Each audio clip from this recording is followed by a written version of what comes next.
Halo, assalamualaikum warahmatullahi wabarakatuh. Baik, teman-teman, pada kesempatan vlog kali ini saya akan menjelaskan materi tentang bela negara.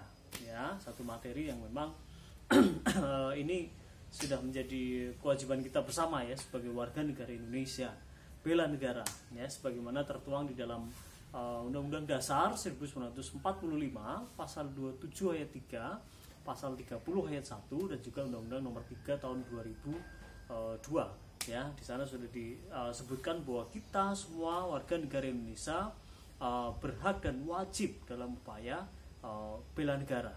Nah, yang kemudian ingin saya detilkan sekali lagi dalam kesempatan vlog kali ini adalah bahwa di dalam memaknai bela negara ini ya kita harus memaknainya secara luas ya, jangan hanya secara sempit saja. Ya, bela negara, wah ikut perang, wah ikut ke medan tempur, wah ya tidak semacam itu ya. Kalau semacam itu, wah apakah kamu bisa angkat senjata, apakah kamu bisa apa istilahnya survive gitu kan di medan laga. Nah ini kan tentu berat ya, tidak semua orang punya kemampuan itu.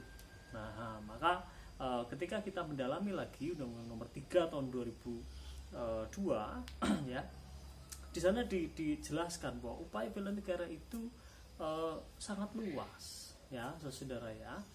Setidaknya ada 4 hal yang bisa kita lakukan ya sebagai warga negara Indonesia dalam upaya bela negara. Yang pertama adalah melalui pendidikan kewarganegaraan.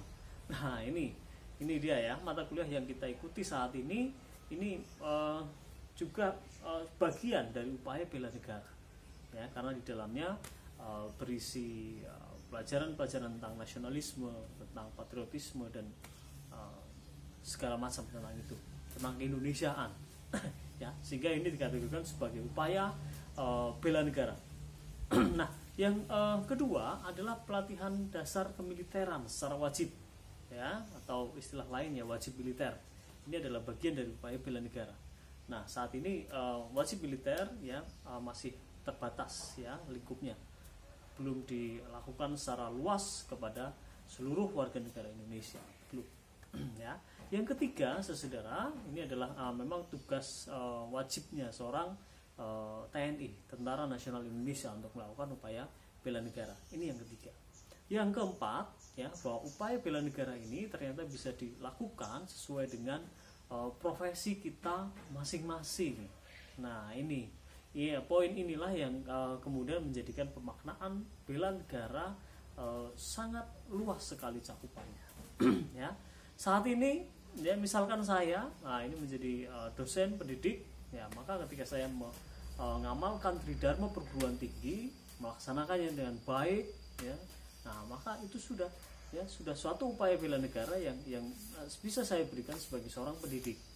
Ya, tentu kalian juga sebagai mahasiswa ya, ketika kalian melakukan tugas kalian masing-masing dengan baik, benar, itu sudah bagian dari upaya bela negara. Belajar yang rajin, tekun, dan sebagainya, macam-macam ya. Itu bagian dari bela negara.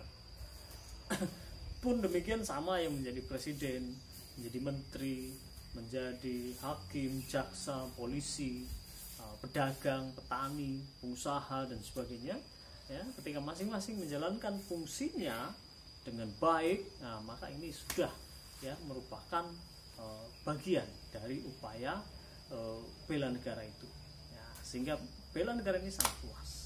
Nah, untuk konteksnya saat ini, dengan kita berdiam diri di rumah gitu di tengah pandemik COVID-19 ini juga sudah merupakan upaya bela negara ya. Kita coba putus mata rantai penyebaran virus ini dengan berdiam diri di rumah, melakukan aktivitas dari dalam rumah, belajar di rumah ya, mengurangi kontak fisik dengan orang lain, physical distancing.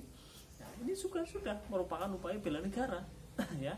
Coba bayangkan ketika orang semuanya bebas berkeliaran di luar rumah, virus menyebar kemana-mana, rumah sakit penuh, wah, nah tentu ini menjadi kerepotan bersama. Jadi ini ya, dengan untuk dalam kondisi tertentu berdiam diri di rumah itu pun juga sudah merupakan satu upaya bela negara. Itu saudara ya, kita lanjutkan diskusi pada kolom diskusi yang ada di bawah ini. Ya, kita cukupkan sampai di sini videonya. Terima kasih dari saya. Selamat sore. Assalamualaikum warahmatullahi wabarakatuh.